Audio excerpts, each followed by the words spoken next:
At what age were you aware of performance art, especially dance? It started with knowing that my mom was a Latin American ballroom dancer, and she danced when she was really young. So I kind of like followed her footsteps, and it was just one of those situations where, because she's from a different era, like her mom, my grandmother, told her that that's not a serious career. And I mean, obviously she was disappointed in like doing something that she was doing really well. And I kind of realized that I also have the talent, so I'm definitely going to see it through until the end. So that's kind of where I saw, okay, this dance, this is something that I could do. And I mean, I used to watch things like Backstage and ballroom dance programs on TV, and then I was like, oh my god, I definitely want to be a dancer. This is definitely what I want to do. At that age, were you aware of it as something could you take a path as a career form, or you thought it was something that it was fun to do? What was your comprehension at an early age? I think for me, my comprehension was definitely like, for me, I want to take it as something that's serious, because I mean, I saw people who took it as a career. So for me, it was like, okay, that's very serious. And because of my grandmother and my mom and that situation, I was like, I definitely am not doing what happened to her, or I'm not gonna let her tell me that it's not a serious career. So I think it was also that fight to want to actually take it as a serious career. Would you say then that your talent was noticed at an early age and wasn't nurtured properly? I mean, definitely. I used to go to this dance studio in Mafikeng called Mmabana. So I used to do Latin and ballroom classes, and that's how I started getting into dance, really, because before that I was just literally just dancing in the corridor at home, just fooling around, kind of mimicking whatever's happening on TV. And then once I realized that there was a dance program there, then I joined, and I was like, I have to see through this entire thing. So I would go like after school, and I would go for training that ended up me like competing in ballroom and Latin. And then we had like one class that we got. So Lorcia Cooper came from Johannesburg to Mafikeng, while obviously I was living in Mafikeng, which is where I'm from. So she came through, and then she taught us a contemporary dance class, and then everything changed for me. Then I was like, oh my god, I definitely want to do contemporary. I don't want to compete in Latin and ballroom for the rest of my life, winning trophies and just like continue to do the same thing. So I saw like something really beautiful about contemporary dance, and because I knew it was theater and it's a different way of expression. So I definitely think I was nurtured because of the different phases of like what I appreciated about dance and its forms. And then I mean, after that, after doing contemporary with Lorcia Cooper, then I was like, oh my god, there's a school called NSA, National School of Arts in Johannesburg. I have to go to school there and really do it properly and learn contemporary African ballroom, I mean not ballroom, ballet. And so then I went to that school, and that was really like the kind of the best parts of my life, of really becoming a dancer and a choreographer. What were some of the things that art school did not prepare you for once you started your career as a performance artist? Oh my gosh, definitely it didn't prepare me for kind of the business side of being a freelance dancer or a dancer or a choreographer. Just the way to manage your business, and how to sell yourself, and how to be business savvy, in terms of the fact that just because you're an artist does not mean that you're just an artist. It also means that you're an entrepreneur. You are using your talent to, to create work for yourself. So that's the one thing I didn't learn from it until I went to varsity. I went to UCT School of Dance, and that was kind of what was put into the program. That's when I really started understanding that, like, okay, as a dancer, as a choreographer, this is what you need to do. You need to also kind of liaise with someone that's a lawyer, so that everything that you do is legal, and you're not getting ripped off, and all sorts of things like that. Having gone from home to a local community performance art center, to going to high school, to art school, and then going to university to further your craft, at what point do you really get a sense of I'm making a decision to get into performance art industry? It was already a decision from art school already. I knew that I'm not going back. This is really what I want to do. I want to be a dancer until obviously my body is like, okay, it's enough. But choreography was something that kind of creeped into me, and I didn't even know that like I could be a choreographer or I was actually talented in it until we were given the opportunities of like creating our own little pieces at school, where we would have a week called the Festival of Fame, and there would be little like performances where they will give you a chance to choreograph a piece, and then you'll have an audience.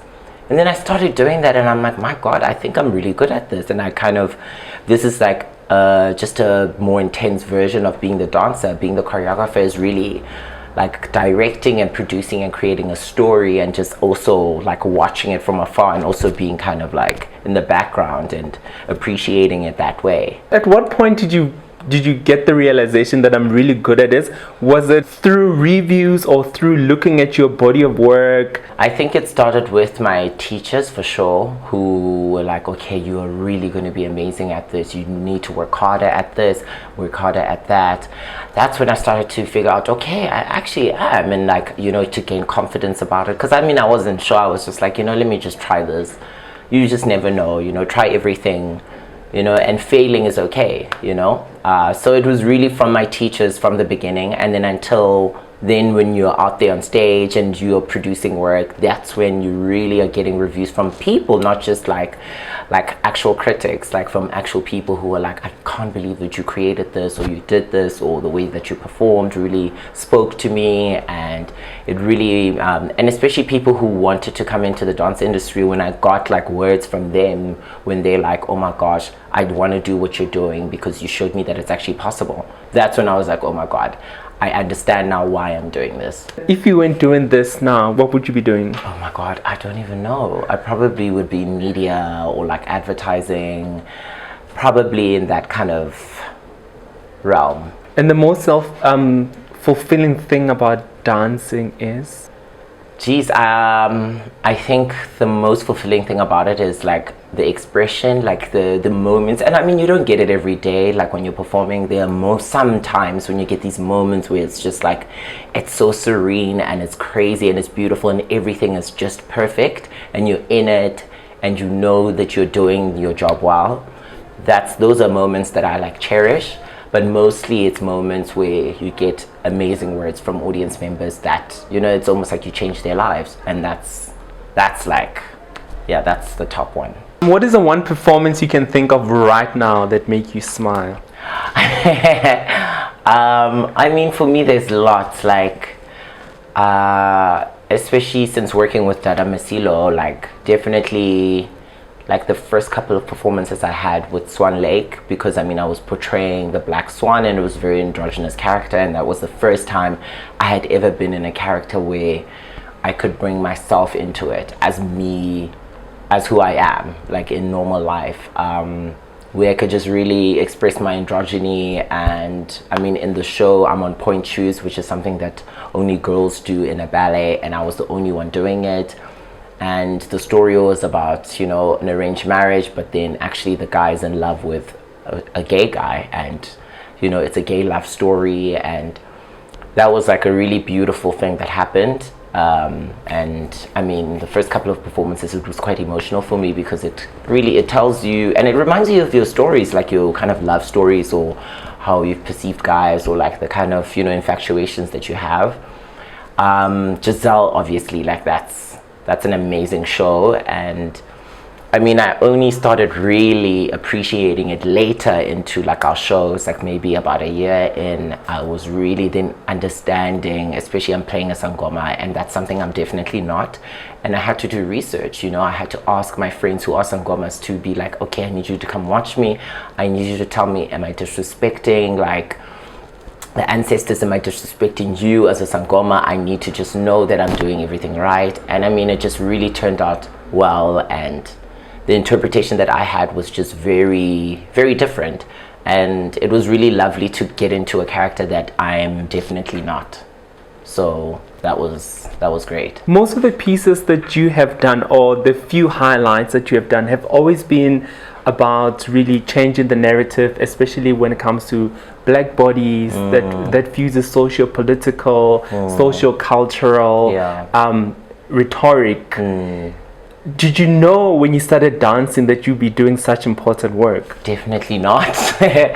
Definitely not. I didn't think that I would be here, like, kind of portraying stories like that, or really having like such intense topics, you know, about society and politics and everything. You know, I just thought I was just gonna dance and I was just gonna express myself. You know, I didn't fathom how far and how intense it's going to be, and how you are kind of like changing people's point of views, you know, in the shows that you do, whether it's the shows that I'm a part of or the shows that I'm actually choreographing. So no, I never knew. From like the dancer's spectrum, how do you deal with such conversations like a male identifying body, playing these characters that are usually reserved for female bodies? I mean, wearing pointy shoes, or the character that you're playing in classics, like Giselle and such. Is there a conversation amongst you dancers or the body of performance arts? I mean, definitely there are conversations that we've had, you know, and for me, like whenever we were starting a show or starting to choreograph something, I would always challenge the choreographer, and I'd be like, why does that have to be a woman? Why does that have to be a man? You know, I'm always trying to challenge like the entire thing about like, is it a female body, is it a male body? Because at the end of the day, we all love, we all hate, we all have the same emotions. So we can portray every character in our own way. It doesn't have to be a certain woman or a certain man. So for me, I love to challenge that kind of situation, especially in our space as colleagues.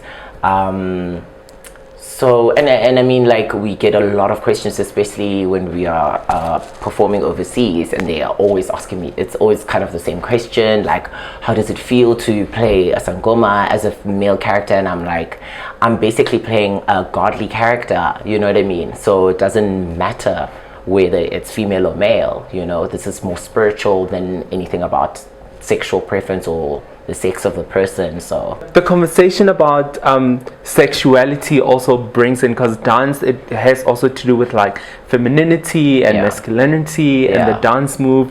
What is that conversation like, and how do you handle, you want to play a character but you deemed feminine or you deemed too masculine and all of that? Oh my god, I mean, in the beginning of my career, I definitely struggled, like when I was with different companies where they would kind of just portray characters where it was just like, you have to be butch or you have to be a woman who's feminine, you know, and it would just always be like that. So I would struggle to get even just like lead characters. So, and I mean, I would always be challenging people and be like, I can do the same role as her. Like, you know, I can do the same role as him. Like, it doesn't matter. Just because you see me this way, it doesn't mean that I can't do something, you know, for a character. And just because in my everyday life I'm dressed like this does not mean I can't change for a character. So it's very difficult. I struggled so much, and I mean, it put me down. Like it was a very like kind of dark time in my life where I was just not getting the roles I wanted. Even the companies were just not kind of accepting me. And that's when I really freelanced and did a lot of different things like ads and movies and, you know, music videos, where I was just like, you know what, I need to create a career for myself, because these companies are just all about portraying the normcore, you know. And then in 2020, is it still as traditionalist? For sure, definitely different companies are still doing the same kind of thing, but they are. I mean, in Europe, it's just a little bit better. Like, people are about the androgyny and about just mixing it up and about just telling stories and not really focusing on like the body. And I mean, definitely our company, Dance Factory, we are so open to sexuality and to androgyny and to people just playing any character. Anyone has a chance to do whatever. So it's just beautiful that way. And I mean, I'm blessed to be in a company like this, for sure. Your most challenging performance to date, and why? Definitely the last role that I just did, Mirtha, where I was playing the Sangoma in Giselle. Definitely the most difficult role, like, ever. It's just intense because it's classically and African and contemporary, and then it's also a very spiritual character, so it's intense acting on top of intense dancing. And you know, every day is you just don't know how you're going to get through the show. So it was always a challenge. There's never a day where I felt like, oh my god, that was easy. As a dancer, what does your body take and can sustain in terms of pain? I mean, I definitely throughout the years have like gained a high tolerance for pain, because I mean, you dance every single day, you are always training, there's injuries that get involved, and sometimes I've performed with an injury because there was no other choice. So you are literally dancing and your leg is so sore and you just have to go for it. And so I mean, it's a lot, it's really a lot. And you know, sometimes you wake up and you're crying in pain because you woke up swelling and like you've kind of like torn something. I mean, I've torn my meniscus before, which is like my knee, and that was one of the most excruciating pains I've ever felt in my life. And I just had to live like that for like 3 months, trying to recover and then trying to get back on my leg and then go back to dancing. So which is something that actually created the injury. So it's like, oh my God, it's almost like, oh, I love the pain, but you know, you have to just keep going. Who prepared you for this kind of pain? No one does. No one can prepare you, I promise you. Everyone can tell you that it's going to be sore, it's going to be painful, but it all depends on your body. And some people can't handle it and some people can. And you know, you also learn throughout your experiences. So, and also then you just learn how to take care of your body so that you don't go through way too much. And how did you learn to stand up for yourself as a performer when you're put in compromising positions or asked to do things you didn't want to? I definitely learned from previous dancers who are older than me, who had been in the industry and were giving me advice just throughout the way, about just learning to know what your fee is and standing up for yourself. And if you don't want to do a role, you just stand up for yourself, and you have to be strict and you stick to your word. And not let anybody walk all over you. And definitely my aunt, who's in law, definitely she's quite a big influence in my life about my independence and about how I need to just be by myself and stand up for myself, and I will be the only one who fight for myself in the end. How many of your own performance pieces have you choreographed? I've choreographed two, and that I have been in. So yeah, and one I did at National Arts Festival. Walk me through the process of your first production. Like, how did you come about it from like ideation to performance? So my first production was called Prozac. So it was basically about how, because it was in that time about like how people were actually how there was a confusion about who's crazy and who's not crazy, and what kind of medication should we give this person, and are they schizo, they're bipolar, or whatever. And you know, there wasn't a real grasp around what people were going through.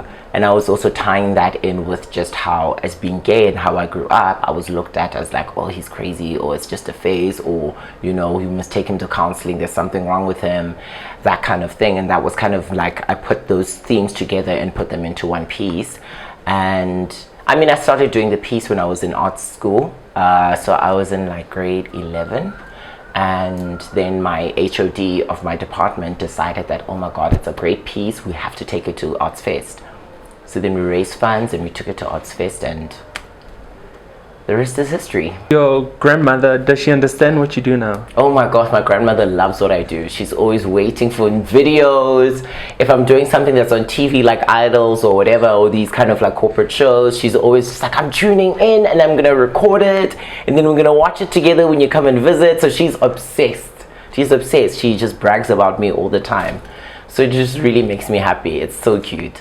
And where's your mom now, seeing that you took what she was doing to my a professional level? Loves it. My mom loves it. She, every time I go to Mafikeng and I visit, she invites like all her friends, and she literally does a braai just so that she can brag about me, literally. So she's so happy and she's proud, and she loves the fact that I travel, and it's you know, it's gone to this level. What do you wish for yourself? What do I wish for myself? I mean, more success, longevity, yeah, and just like sustainable passion for what I do. How do you define success for yourself? Longevity, yeah. What do you know now that you didn't know then that you wish somebody told you? Definitely that this career that I've chosen is not easy, and for the most part doesn't pay well. So you need to be able to put all your hands in different pots. in order for you to actually have like a sustainable like salary and to be able to live and to live, you know, well. So yeah, those are the two things. What is your totem? What do you say to yourself when you are in the situation where you are living the life to your fullest and you're following your path, but sometimes in monetary value it's not the most fulfilling? Passion needs to be fueled by money to some degree, because without money passion dies. So what do you say to yourself to dig yourself out of that dark hole? I mean, my mantra is usually just like, it's going to get better, because it can't get any worse, you know? So that's really what I just kind of like say to myself all the time. And I'm like, I am in the right place, so I'm actually moving forward. So I'm not in the wrong place, so things will get better.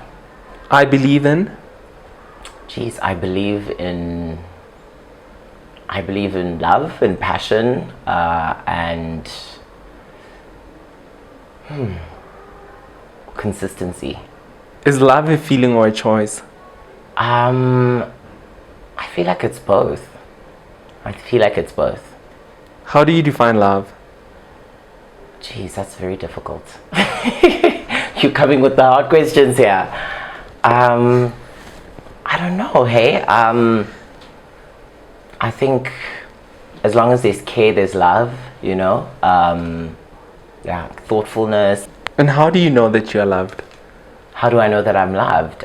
If someone treats you the way that you want to be treated and the way you treat them. Cultural radar, what do you think is moving the needle right now and hitting the cultural nerve? Geez, I mean, definitely our South African music, for sure. I mean, our artists are really doing the most, especially overseas. They are really, like, I mean, every time we travel and we're on tour, I always hear South African music everywhere, in random places, like in a supermarket, at a mall, in the hotel, in its background music. And I'm like, how did this happen, you know? So I really think that, and obviously our fashion for sure, and I think like especially a lot in Europe and in the States, there's a lot of designers that are really just trying to steal from what we already have been doing for so long. What is your daily prayer? My daily prayer is definitely for my body to be protected, for me to stay safe, to stay healthy, to, you know, to maintain my passion, and also to just grow in every aspect of my life.